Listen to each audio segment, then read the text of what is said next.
Assalamualaikum Mas Tony, apa kabar? Waalaikumsalam warahmatullahi wabarakatuh. Kabar baik Pak Ihsan dan semua pendengar Radio Rasil. Itu dia Mas Tony, sedang didengar di 61 negara ini di meja redaksi. Gitu ya? Ya, itu kalau yang pakai internet ya. Ya enggak tahu nih, malam-malam orang dengar pula di Eropa maupun di Timur Tengah ya. Sore hari di Amerika, malam menjelang dan siang hari di Australia. Mas Tony sehat hari ini Mas Tony, bagaimana? Halo? Sehat. Sehat, nah ini dia. Yang nggak sehat ini apa nih, latihan terus tapi bola kita kok nasibnya begini Mas Tony ya. Orang lagi pada bengong aja ini ya, udah semangat ini ama. Apa emang mesti begitu? Suratan takdir atau apa yang terjadi dari 270 juta? Cari 12 orang aja yang beneran kok susah ya. Gimana Mas Tony? Iya, kita punya penduduk 270 juta, tetapi nyari 11 orang agak sulit. Ini selalu menjadi pertanyaan dari diri.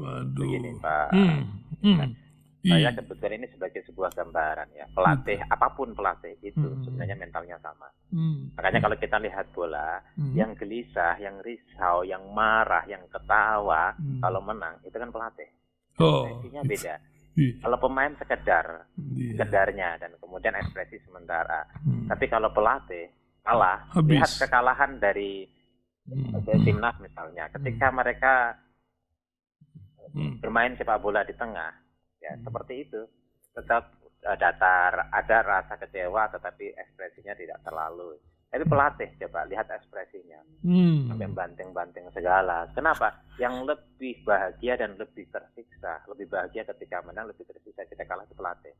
Dan ini berlaku pelatih apa saja. Ini ya. Juga pelatih untuk calon presiden juga mungkin juga kejadian Mas Tony. Saya pernah 16 tahun di salah satu pelatih Cermat di salah satu anak cabang Bina Marga. Itu lombanya nasional. Ya, selalu saya bilang Anda kesini untuk secara mental. Saya bilang Anda kesini untuk menang. Kalau Anda tidak siap dan tidak berjuang untuk menang, out, keluar dari sini. Begitu. Saya minta kepada semua direksi termasuk Dirut jangan intervensi saya. Kalau intervensi saya cari pelatih yang lain. Karena apa? Pertama skill, kemudian yang kedua mental, ya, lalu yang ketiga kekompakan, yang keempat adalah strategi. Saya pikir ini dipakai untuk apa saja. Kemudian kita breakdown di sepak bola. Pelatih sudah bagus. Pemain juga sudah bagus. Pertama, rekrutmen pemain. Apakah itu diberikan kewenangan terhadap pelatih? Kalau itu tidak, ini masalah. Naturalisasi. Kemudian fasilitas. Apakah fasilitas semua itu apa yang diminta oleh pelatih itu dikasih? Yang ketiga, intervensi. Apakah pelatih itu diintervensi?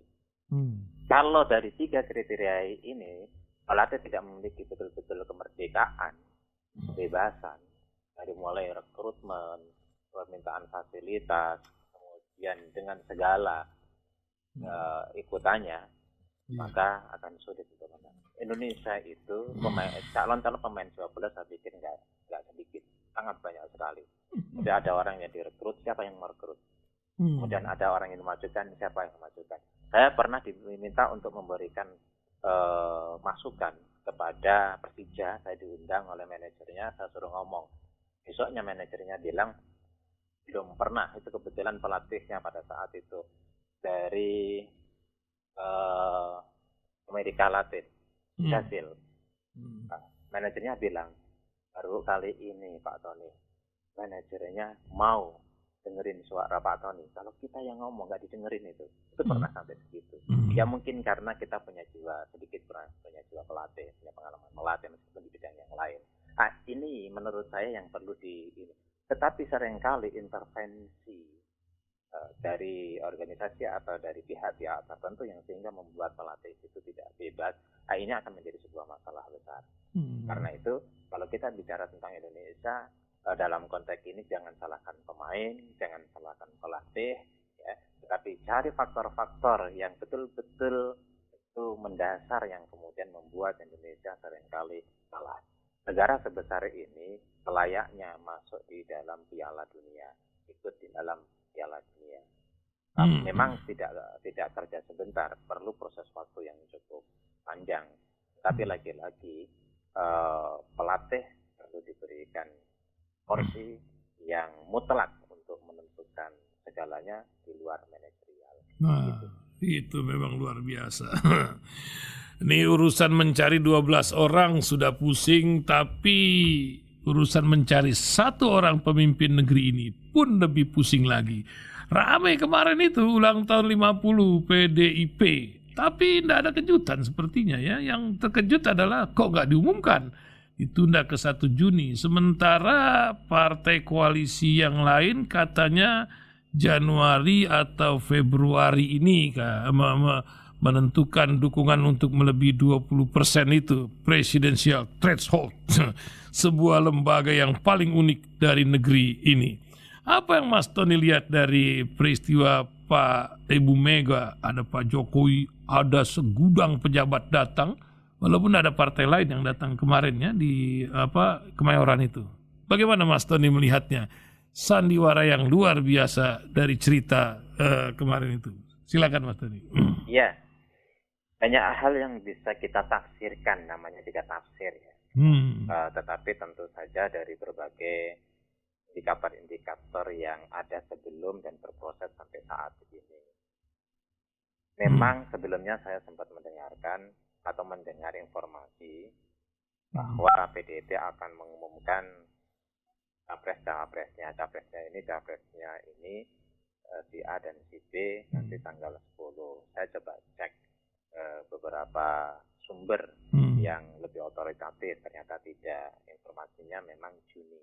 Dan ternyata kemarin ketika itu diadakan tidak ada kejutan untuk mengumumkan capres. Dan memang secara rasional dan juga histori dari Ibu Mega sendiri itu pengumuman capres atau kali ini dianggap sebuah kejutan itu memang di menjelang akhir, dan itu waktunya adalah Juni. Saya dapat informasi dari beberapa orang kabarnya memang Juni, dan itu menurut saya yang paling realistis.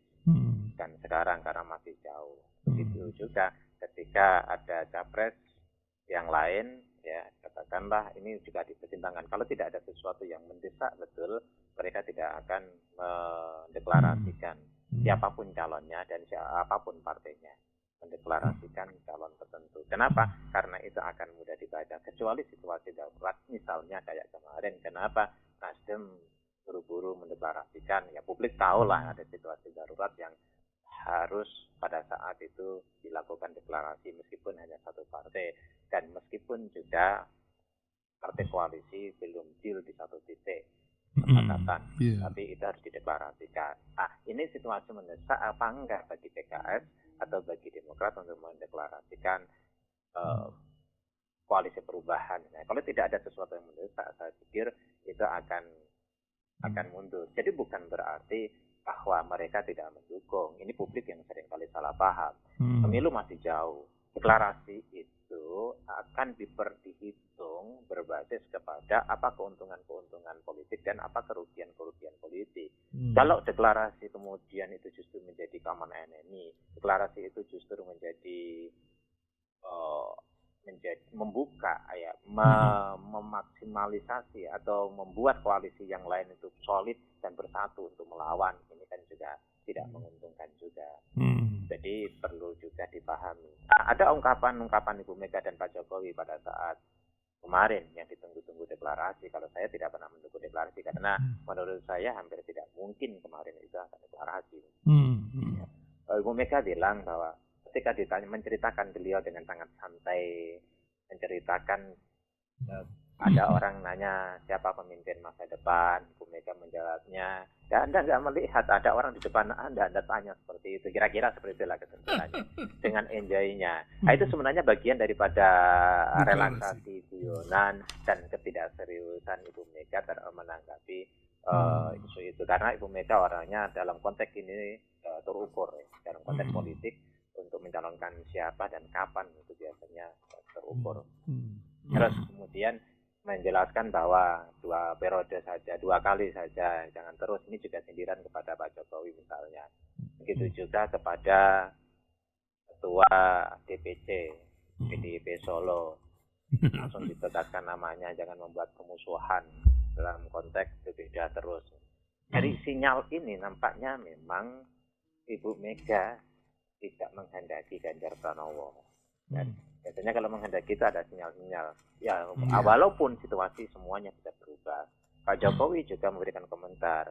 Kita berharap calon dari PDIP adalah kader PDIP. Itu publik kan kemudian mengartikan itu arahnya ke Ganjar PDIP. Jadi ada titik yang tidak ketemu antara Pak Jokowi dengan Ibu Mega. Pak Jokowi itu cenderung kepada Pak Ganjar, meskipun publik menginginkan, rakyat menginginkan agar Pak Jokowi tidak ikut cawe-cawe lah. Sebagai seorang negarawan yang tampil gitu, dengan elegan, tampil sebagai seorang bapak bangsa, biarlah kompetisi. Yang penting dijaga stabil, jika tidak gaduh, kemudian lancar pemilu, sukses pemilu dengan suara rakyat mayoritas. Jadi pemimpin adalah orang yang betul-betul dipilih oleh rakyat. Ini menurut saya akan jauh mendapatkan apresiasi. Keterbelahan ini akan relatif bisa diminimalisir. Ketika Pak Jokowi selalu mengungkapkan dengan bahasa-bahasa persatuan, dengan tidak terlibat kompetisi di Pilpres 2024, saya pikir narasi-narasi ini, sikap-sikap seperti ini akan meminimalisir kegaduhan selama ini, meminimalisir keterbelahan selama ini. Dan kuncinya ada di Pak Jokowi. Jadi kalau bangsa ini terbelah atau bangsa ini akur, itu kuncinya ada di pemimpin. Oleh karena itu, kita betul-betul berharap Pak Jokowi sebagai seorang presiden betul-betul netral, berada di tengah, tidak ikut cawe-cawe terkait dengan kompetisi di Pilpres 2024. Gak usah bilang rambut putih, gak usah bilang jangan sembrono milih pemimpin. Udahlah, bahasa-bahasa itu dihilangin, bahasa-bahasa itu jangan pernah muncul lagi. Pak Jokowi, supaya Pak Jokowi betul-betul mendapatkan legasi diterima oleh semua pihak. Yang lalu biarlah berlalu. Ke depan bagaimana seorang pemimpin betul-betul memimpin bangsa ini, betul-betul memimpin negara ini, betul-betul memimpin seluruh rakyat Indonesia. Nggak peduli itu partai mana, nggak peduli itu pendukung siapa, nggak peduli itu berada di kelompok mana. Yang penting ia adalah seorang pemimpin bagi seluruh rakyat Indonesia tanpa terkecuali. Kalau ada orang yang mengkritik, nggak terima, ya siapapun pemimpin, sampai kapanpun pasti ada kelompok-kelompok yang nggak terima, pasti ada kelompok yang kecewa, pasti ada kelompok yang mengkritik, pasti ada kelompok yang menghina. Itu menjadi sebuah keniscayaan di dalam sebuah proses perjalanan seorang pemimpin. Siapapun pemimpin itu. Nabi saja digituin, Rasul saja digituin, apalagi manusia biasa seperti kita.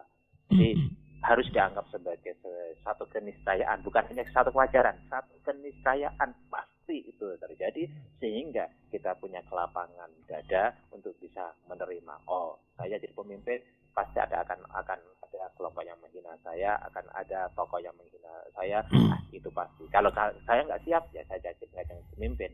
Iya. Karena itu saya harus siap. Ini kelihatannya ada 2 atau 3 ya, karena kan Gerindra, PKB akan berkoalisi tapi masih malu-malu kucing ya, sementara PKS dan Demokrat masih meminta waktu, mungkin nego-negonya belum selesai. Nampaknya politik ini harus selalu begitu atau macam mana Mas Tony melihat? Akankah Gerindra dan PKB malu-malu kucing menurut saya bahasanya nggak pas nih. Oh gitu. Gerindra dan PKB 99,9% nggak jadi. Oh, itu hanya untuk karena kondisi ya masih tetap menyisakan 0,1% ya. Gitu ya. Tidak ada kemungkinan. Tetapi kondisi objektif. Jadi orang membuat sebuah keputusan untuk berkoalisi itu kan ada deal-nya. Deal itu ditentukan oleh kondisi objektif masing-masing. Kondisi politiknya seperti apa? Kita lihat coba. Misalnya Gerindra maunya Prabowo itu jadi capres, cawapresnya yang lain. Sebab kalau cawapresnya itu Caimin, kita elektabilitasnya rendah dan peluang untuk menangnya berat. Sementara Caimin melihat partai apa tuh efek jasnya melihat dari Prabowo ya, itu agak berat ya. Situasi sekarang itu agak berat. Bagi Caimin kalah nggak masalah, tetapi yang terpenting dia cawapres, terus punya efek elektabilitas, logistik masuk. Itu Emang politisi mesti nekat kayak begitu bagaimana ya? Tertutup spanduknya ada di mana-mana gitu kan, lucu-lucuan gitu ya. Iya, itu bagian daripada branding gitu loh. Oh, gitu. Meskipun tidak akan nyalon jadi capres, buat aja capres gitu kan. Apalagi Caimin itu punya partai meskipun tidak cukup dan elektabilitasnya rendah. Ada orang yang partai nggak punya, nama popularitas nggak punya, tahu-tahu pasang baliho capres 2019 kemarin itu kan. Iya, betul. Itu hal-hal yang biasa. Jadi nggak usah kaget. Jadi itulah dinamika di dalam perpolitikan kita, hal yang biasa dilakukan sebagai bagian daripada manuver. Itu kan tujuannya juga untuk menaikkan bargaining, tujuannya juga untuk menguatkan positioning bagi ketua umum, kemudian juga untuk solidkan dari kadernya, juga untuk membranding partainya bahwa PKB kalau dimunculkan gambar-gambar calon presiden dengan foto gitu. Ketua umumnya, itu kan juga orang akan melihat, oh ini PKB, ini PKB. Itu kan sama dengan memasang bendera PKB. Populerkan gitu ya. Ya. Luar biasa. Mas Tony, ini ada peristiwa kalau di Jakarta ini luar biasa dulu beritanya ya. Dulu kriteria kabar tentang banjir itu luar biasa, tapi sekarang nih di Jawa Tengah, tadi saya bacakan omnibusnya dari Jawa Tengah tuh bilang ini bisa menjadi masalah kalau Semarang banjir terus macam begini gitu. Apa yang Mas Tony lihat dari prestasi para pemimpin di sana melihat kemiskinan dan kebanjiran yang luar biasa terjadi di kota yang memang sangat bersejarah ini gitu. Bagaimana Mas Tony?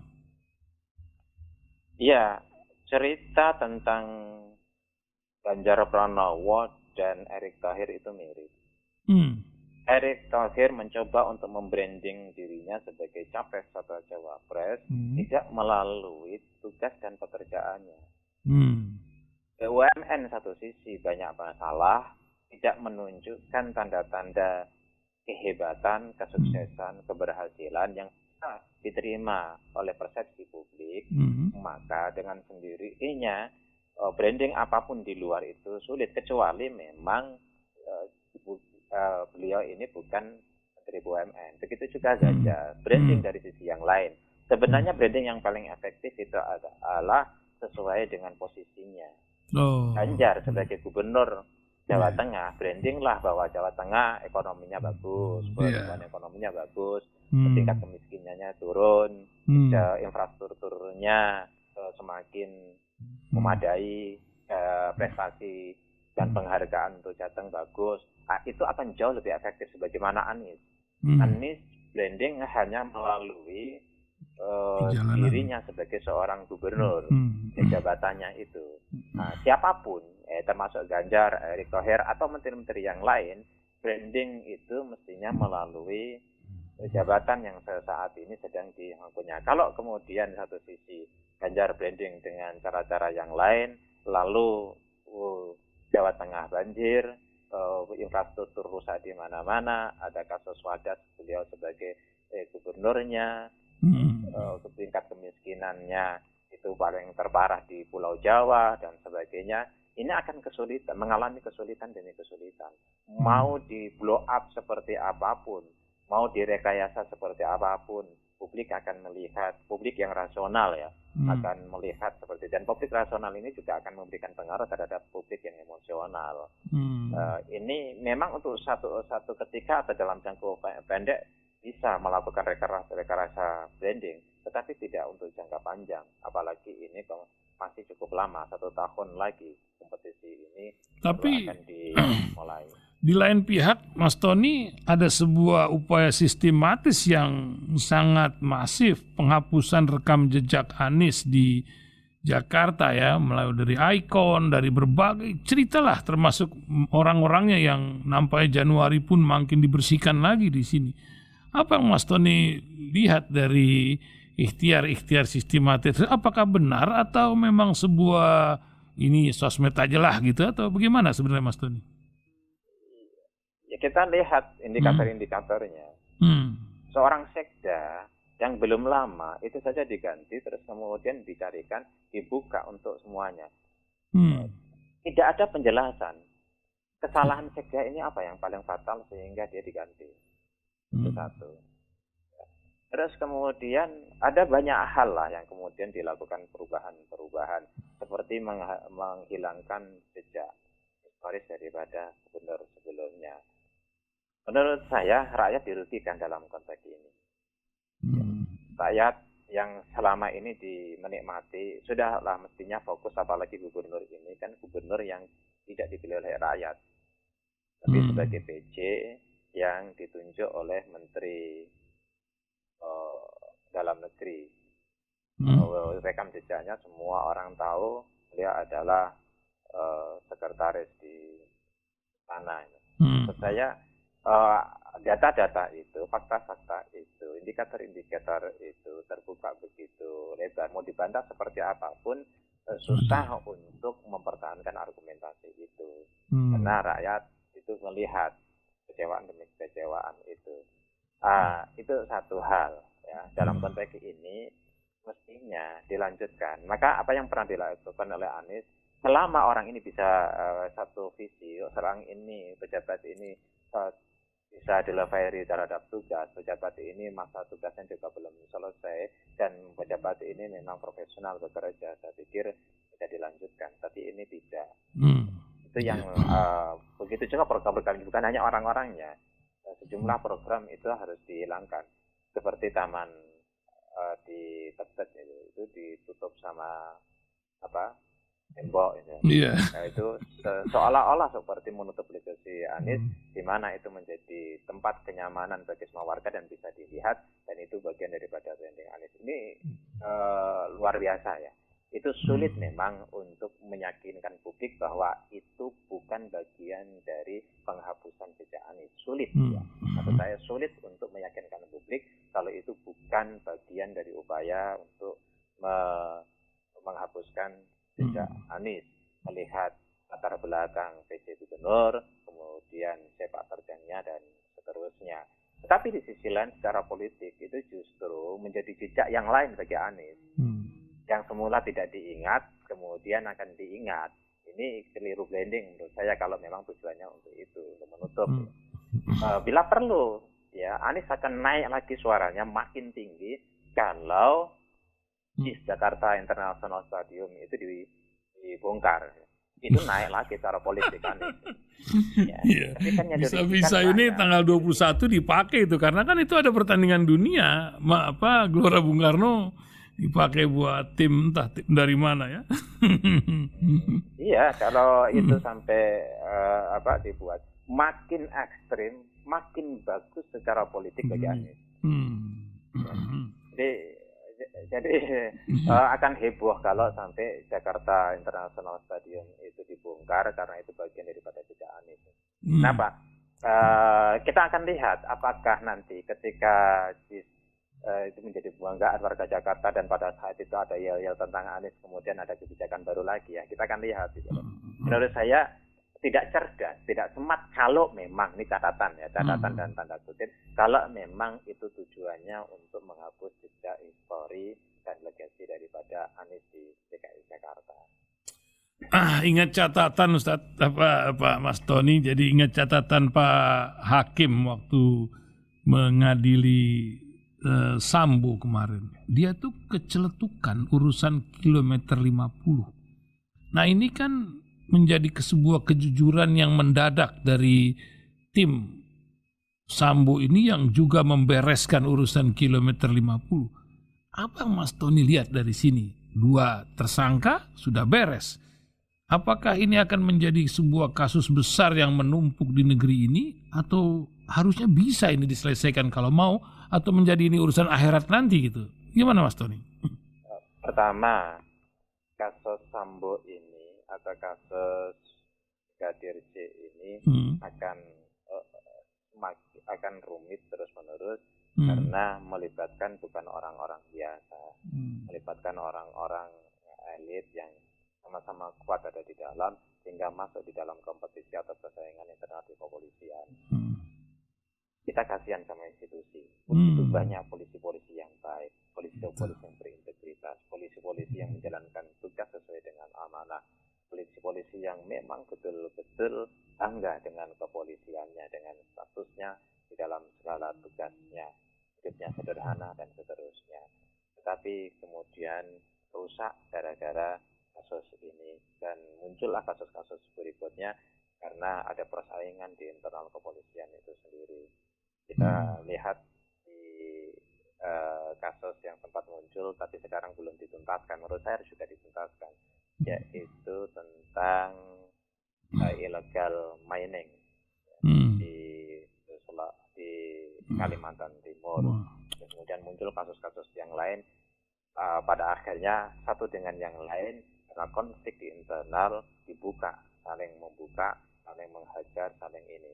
Yang kasihan itu institusi kepolisian, yang kasihan adalah polisi-polisi yang baik, yang jumlahnya cukup banyak juga. Karena itu ini mesti segera dituntaskan. Semakin lama dituntaskan, semakin bongkar-bongkaran, maka semakin, dan kemudian kalau hanya bongkar-bongkaran tidak ada solusi, tidak ada perbaikan, kan juga percuma juga. Itu yang pertama. Kita berharap, kita dukung para hakim, kita dukung semua pihak yang ingin dan berupaya menuntaskan kasus, terutama kasus Sambo ini dan kasus-kasus kepolisian yang lain, supaya polisi ini menjadi titik poin untuk mengembalikan polisi-polisi seperti Jenderal Hugeng. Itu sudah menjadi referensi yang cukup baik. Mestinya Jenderal Hugeng ini betul-betul menjadi ikon bagi kepolisian untuk mengangkat, membangun kembali kepolisian menjadi betul-betul berintegritas dan melayani rakyat. Yang kedua, itu soal KM 50. Percayalah, KM 50 itu akan terbuka dan mulai terang ketika pasca 2024. Itu pun kalau ada presiden yang bukan bagian dari orang-orang yang selama ini ada di dalam. Itu. Jadi untuk sampai 2024, saya melihat tidak ada indikasi akan terang. Katakanlah masyarakat ingin mendapatkan informasi yang lebih jelas, yang lebih terang, yang lebih ini. Dan tanda-tandanya memang keinginan dan harapan masyarakat belum ada indikator untuk terpenuhi. Meskipun kemarin seolah-olah ada harapan begitu besar muncul Sambo berkaitan dengan pertanyaan CCTV. Saya pikir itu hanya sebatas sampai di situ, tidak akan berlanjut. Itu tergantung kepemimpinan atau Kapolri-nya pada saat 2024. Artinya terang itu dalam pengertian ya akan dibuka. Ini sebenarnya seperti apa sih kasusnya? Selama ini kan masih banyak pertanyaan. Pasca 2024 akan mungkin muncul jawaban-jawaban yang lebih jelas terhadap pertanyaan-pertanyaan yang selama ini menurut masyarakat belum terjawab. Masih banyak dugaan-dugaan ini. Semoga nanti pasca 2024 clear. Ya, kita berharap sih segera pertanyaan publik apapun jawaban itu, tapi publik merasa oh ini rasional, ini masuk akal, ini realistis, oh ini data-datanya, kira-kira seperti itu. Nah, siapa yang akan membuka itu ya kita tunggu saja tanggal mainnya. Ya, terima kasih Mas Tony, kita akan tunggu tanggal main, dan sementara itu kita ikhtiar dan berjuang serta berdoa untuk kebaikan negeri ini. Bukan begitu Mas Tony? Apa yang akan ditulis nih Mas Tony di hari-hari ke depan? Pemirsa sudah beberapa tulisan karena kesibukan jadi belum sempat diposting. Belum sempat diposting. Yes, iya. Kita tuh kalau pendengar itu ingin mengakses tuh ada webnya atau apanya dari tulisan Mas Tony? Saya kasih ke semua. Link ya? Banyak media Mas. Banyak media. Masya Allah. Luar biasa. Mudah-mudahan Mas Tony kita tunggu semua pengamatannya dan semoga negeri ini tambah baik ke depan. Syukran kasir pagi hari ini. Assalamualaikum warahmatullahi wabarakatuh.